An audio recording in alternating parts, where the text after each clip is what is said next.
Welcome to the Inspire to Invest podcast, where we're sharing stories from real estate investors and how investing has changed their lives. This episode of Inspire to Invest has been brought to you by Dijon Properties. Hey everybody, welcome to the Inspire to Invest podcast. I have Debora Randall here today. I promise she sounds a lot better than I do. And before we dive into our questions, I'll read a short bio so you can get to know her, and then I'll let her take over doing all the talking. So Debora spent the last 19 years working in Africa. She's in Uganda right now, and her work has focused on developing commercially viable business models, benefiting poor farmers, women, and refugees. Her most recent work was in northern Uganda, working with 80 companies, leveraging 100 million US in sales and investments to improve the incomes of 240,000 farmers and their families. So it's pretty impressive. She returned to Vancouver in 2021 with her daughters, and she continues to leverage the power of business to benefit people in these emerging economies. Her latest venture, Beyond Bounds Properties, embodies this approach, and she strives to make real estate beneficial for investors and also for tenants. She's currently investing in US and in Mexico. So thank you, Debora, for being here. Welcome. Thanks so much for having me, Serena. It's great to be here. And So all the way you have like such an impressive career. I guess where I really want to start is like, where did your career start before real estate and business kind of came into the picture? Well, I've always believed in the power of business to change communities. And when I first started, we were looking at kind of microfinance and small loans. And that was kind of like quite a new thing, a new perspective, because typically, in emerging economies or in the development sphere, in order to respond to people who are impoverished or in poverty, is that we would look to give them food or give them things, right? So actually to get them to work themselves and make their own monies was kind of this unique perspective. And then just since then, that was like 20 or so years ago. Since then, it's just evolved more and more, and we see how critical business is to improve local economies, because people want to work, then they can provide for themselves and their families. So it kind of makes sense when you think about it. So how do we drive business to be a force of good, basically? So it kind of evolved from there. And I just became so passionate about it because it's so much about, working with people, working with business, and thinking outside the box, thinking innovatively. How do you change the way a company relates to its customers or sources, as their suppliers, in ways that actually are positive and not negative? So it's really exciting work, and we've seen it work, which is so great. Yeah, and I'm sure that's got to be like so fulfilling. Now, where did real estate come into the equation? And like, what was the catalyst to get you to start investing and, connect all of this together? Yeah, well, I decided I've been living and working in East Africa for 13 years. My career has spanned longer than that, but specifically in East Africa. And then my young daughters grew up and became teenagers. My parents became more elderly. And so for a number of other reasons, I decided to go back to Vancouver, where I was originally from.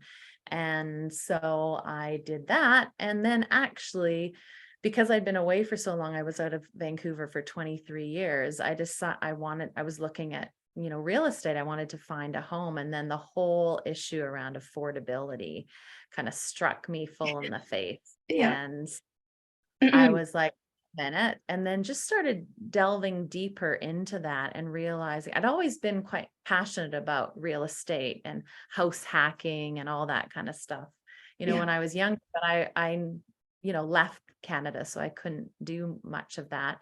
So it just sort of piqued my interest. And I was like, well, not only for myself in terms of a home and my own financial future for myself and my daughters, but also I started realizing, wait a minute, there's a bigger, like huge social issue that actually is erupting here. And it's not that dissimilar to some of the work that I've been doing in Africa. And so that's how I started getting into the real estate world. And also, I think really interestingly, you kind of have, when you're not in the real estate sector, you kind of have this perception of real estate entrepreneurs or developers as kind of these people who are, schmucks, and they're just, making as much money as they can and not caring for people, and everyone's kind of these victims. And I realized that there's actually a whole group of people out there in real estate investment and development that are not like that, and Yeah. actually really care for people. And I was like, wait a minute, maybe these two worlds aren't so different. So let me actually come into this world and be part of some good things that are happening in the real estate sector. Yeah, no, and that's what I found in with this podcast too. It's ordinary people doing these really extraordinary things that just made a decision to change their life, or maybe they talked to someone or met someone that just totally changed their path, right? So I found that to be so fascinating. Now, what kind of things are you investing in yourself when it comes to real estate? So there's a couple of elements that I'm really interested in. So obviously, I'm wanting to create my own financial future as well, right? So, and this sort of this win-win that we've been talking about. But I'm quite passionate. I do love like rentals, like short-term rentals. And I'm currently investing in Tulum, Mexico. We're actually doing some villa builds up there with some other partners. But also I'm really interested in the multifamily space, and mostly in the US at the moment, because I believe that there's a number of opportunities, because the multifamilies they don't quite work for what I want to do in Canada. Yeah. But just trying to get, and not so much this massive value add where you buy a multifamily, you renovate, and you double the rents. I mean, that's not that's not my thing. I want to really kind of work with the C class and the B class. Those are the asset classes I'm looking at. And just again, how do we make provide good quality housing for people, so that people have homes to live in, right? And they're cared for. So mostly looking in the southern parts of the states like Texas and Arizona. So that's where we're focused now. Nice. Now, when you look back at your career, like obviously you've got the philanthropy and the social justice aspect. What would you say you feel like is your biggest success or accomplishment? It doesn't have to necessarily be real estate focused. Okay. So, I mean, I think accomplishment, I guess if we think of the holistic part of life, right? Yeah. I am proud of the fact that I have stayed true to myself and lived and worked what I was passionate about. And it's not easy, and it wasn't easy for me to kind of figure out this career. It wasn't something that actually I'd seen a lot of people do in Vancouver, where I grew up, right? And maybe more so in Toronto and Ottawa, where you have a lot more people who are focused on overseas work. But Vancouver is a little bit different. And so really so thankful and happy that I have been able to have the adventures that I've had and lived in the countries that I lived in and been part of doing something good where I've worked. But also, I think coming back to Vancouver and, connecting into the real estate space, also just really, and maybe I haven't done this yet, but this is sort of my focus, is to also stay true to myself in that sector, right? And not just do what other people are doing because that works for them, but actually really dig deep and find out, what is it that I want to contribute in this sector, right? What do I want to do? What is linked in with my skills and abilities, but also my passion and my system. So staying true to myself. It isn't so easy to do, right? And it really takes a lot of thoughtfulness and really also not just jumping into things, really kind of assessing, is this something that fits within who I am and what I want to do? So Well, important. I think it's obvious that you have a very deep sense of purpose, and that really drives you in not only your career, just all of your decisions and how you choose to live your life. Now, when it comes to challenges, like what kind of lessons do you feel like you've learned along the way that have helped supported your path going in down this direction of whether it's in your career or as a real estate investor? I think well, I mean, I think that is maybe a little bit of what I said, is that in this sector, I find it's very much, there's a lot of hype, and a lot of people are like, oh, I'm not doing things. I need to jump on this bandwagon, or Yeah. I need to jump on this bandwagon. So actually sometimes not making a decision and really grounding yourself and knowing what is it specifically that I want to do, and that makes sense for me, and doing not only just, to myself, but also then, does this make sense in the market? Is this Yeah. going to, give a financial return? Is this going to give the social return that I'm really passionate about? Right.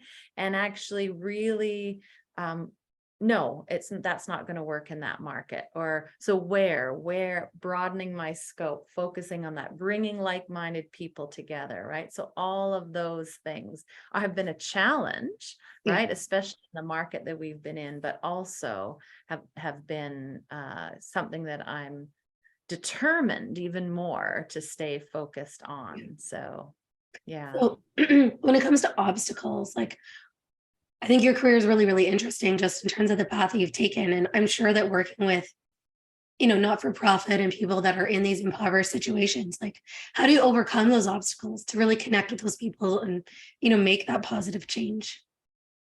Well, so the way that we do it, and it very similar, the approach that I'm taking in some of the investments that I'm looking at, is you look at the problem. What's the problem, right? So here I'm in northern Uganda now, where the economy is mostly agriculture based. So what are the problems? Climate change, lack of adaptive seeds, lack of links to markets, right? Private sector are not providing the products and services to help farmers adapt and sell and make as much money as they can, right?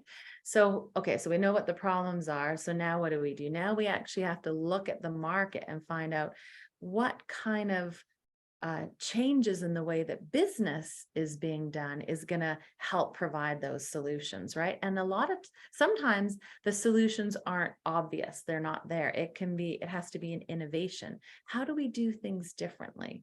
It could be a whole other model, right? Like, for instance, in Kenya, about 15 years ago, there was a telecoms company that started saving money on phones, right? And then it grew into mobile money, Yeah. which is something that in Africa now is a huge norm, because it reaches millions of people where banks aren't, right? Because people are dispersed. So a whole different business model. Wow. Or it could just change or a tweak on an existing model, right? So for instance, using digital technology to create traceability, Yeah. right? Around organic, we know with organic or fair trade, we need better traceability. It's expensive to do that. If we use digital technology, it's not that expensive. So it's about having really great minds coming together and just trying to create new ideas. And that includes a lot of these companies where we'll go and talk to them and they're like, I have a really great idea that I've been thinking about, and maybe we could try that. And then we're like, yeah, let's try it. Yeah. So the real estate sector and the approach that I'm taking, it's very similar to that. What are the problems? We know the problems are affordability, but it's not just affordability. It's lack of connection, right? It's lack of community. It's, high costs of running buildings, right? And those costs are only going to get greater as costs for electricity and water go up. So what are some of the solutions to that? And this is, again, who are the innovators, who are the entrepreneurs out there who are thinking differently and are going to make those changes to their buildings or their properties to respond to those problems. So it's really about that. It's not one person. It really takes that collective thinking and trying and learning and sharing to kind of get that broad change that we're looking for. Yeah, I think it's such a unique perspective, and just looking at other real estate investors that I've met, over the last 5 years, like, I think that you're definitely like stand apart in that sense. So I think it's nice that you're shining a light on this bigger picture of those issues and how we as investors can hopefully come in and be part of that solution. We're just going to take a really quick break for a word from our sponsors, and we'll be right back. The Dijon vision is to add value and create beautiful spaces that make a positive impact. We transform homes and lives and believe that everyone deserves a beautiful home.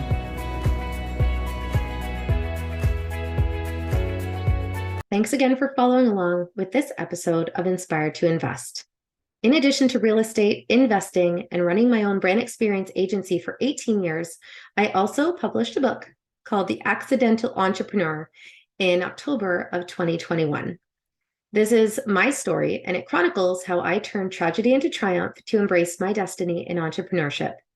If you're interested in picking up a copy, you can find the link at serenahomesrealtor.com, and you can also find my link tree with all of the retailers in the details below. Thanks again for your support.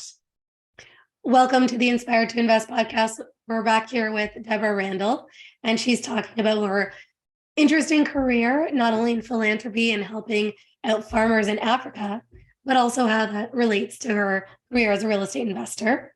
Now, when it comes to the craziest thing that you've ever experienced, what would that be? And again, I know your career is really diverse, so you can talk about it in whatever context you'd like. So what's the craziest thing I've ever done as a real estate investor, or just in general? Yeah, I mean, you can allude to both, just because again, I feel like you're walking that parallel line. I mean, I remember, so during COVID, right? Everything was locked down. I was in Kenya, and not only did they lock down, they actually locked the country down. No airplanes were going in and out of the airport, nothing, right? And then slowly things started opening up again, and we were able to fly in and out regionally. And so, but of course, this was even before the vaccine jabs. And what you do is you go in, you see what your risks are. Am I going to be able to make this? And I flew to Uganda. Actually, I was in Kenya at the time, flew to Uganda. And then I had a flight, I was there for a week. We were all masked up. We were careful, but we had to continue on with the work, right? We're also an essential service because we were in agriculture. And then we'd gone out for dinner with one of the business CEOs, and my colleague actually had found out 2 days later that he had COVID, and I was flying that night. And I remember just getting in a taxi and getting to the airport as fast as I could. Get me out of here. Yeah.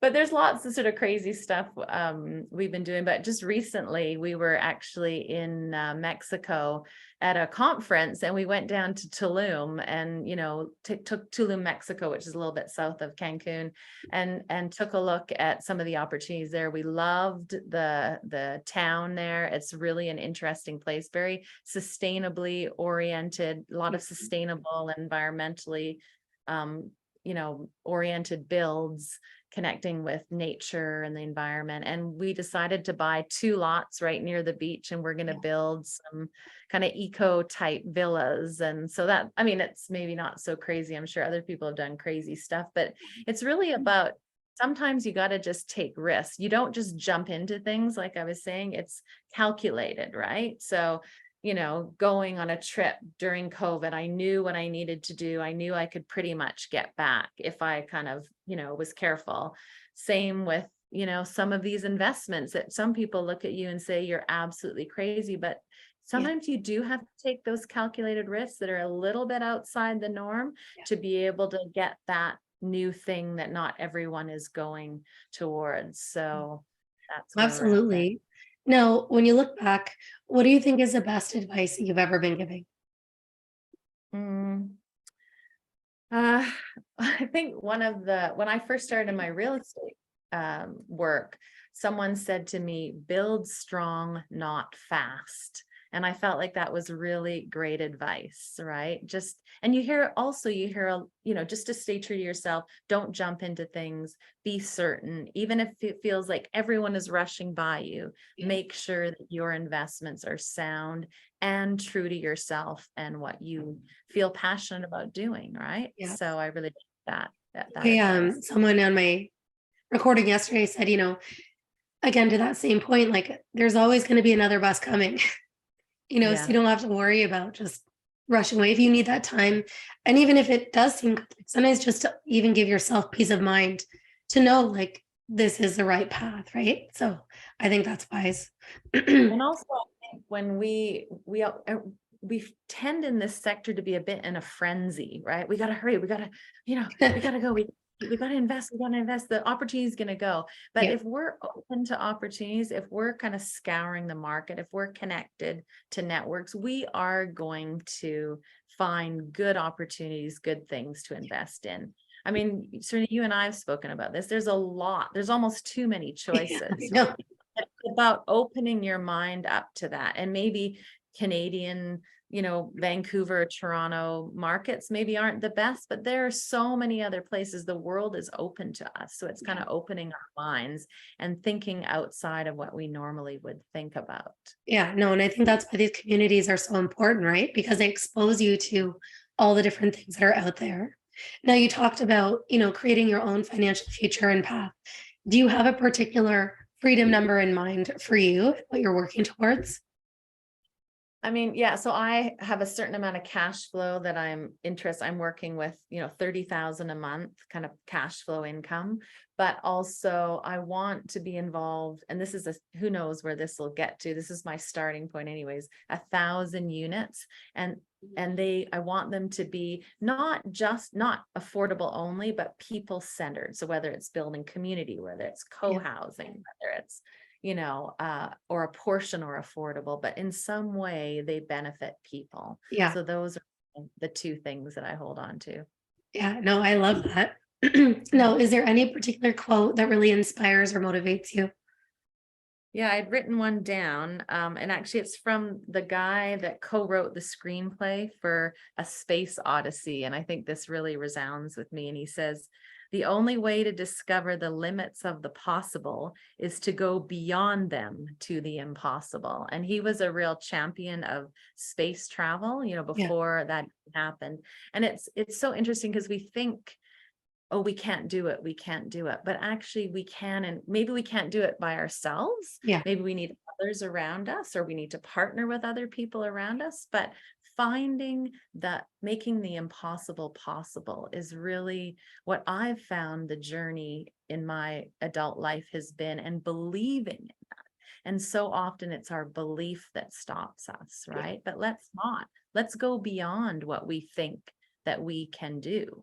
Yeah, no, I think that's amazing. Now, for anyone that's watching, is there anything that you would like to leave them with in closing? Any advice for them or wisdom or I think just go beyond, right? Bring amazing people around you that help you live your best life. And that includes real estate investment. It's not only real estate investment. We know our lives, it's also about people and love and connection, but have a great time doing it too, right? So live your full life and live it amazing, and, reach out to who you need to make that happen. No, that's awesome. Now, for anyone that wants to connect with you directly, how can they reach you? Yeah, you can reach me on I've got an Instagram account at Debora Beyond Bounds. So the name of my company is Beyond Bounds Properties, and that kind of symbolizes that whole go beyond. Yeah. So my website is beyondboundsproperties.com. So reach me on there or on Instagram. Great. And we'll include that below. Thanks for being on today. And of course, for anyone that's watching, if you like this episode, make sure you subscribe so you don't miss future guests. And make sure you're also following along at Inspire to Invest podcast. And remember, when you invest in yourself, the sky's the limit. Thanks for tuning in. Thanks again to our sponsor, Dijon Properties, for bringing us this episode of the Inspired to Invest podcast. The views represented on this podcast are for general information only and does not constitute investment or other professional advice or an offering of securities. The host and guests featured on Inspired to Invest make no representations as to the performance of any particular investment. Should you decide to make an investment, you are responsible for conducting your own review and analysis. It is recommended that you obtain independent legal, accounting, and tax advice from licensed professionals.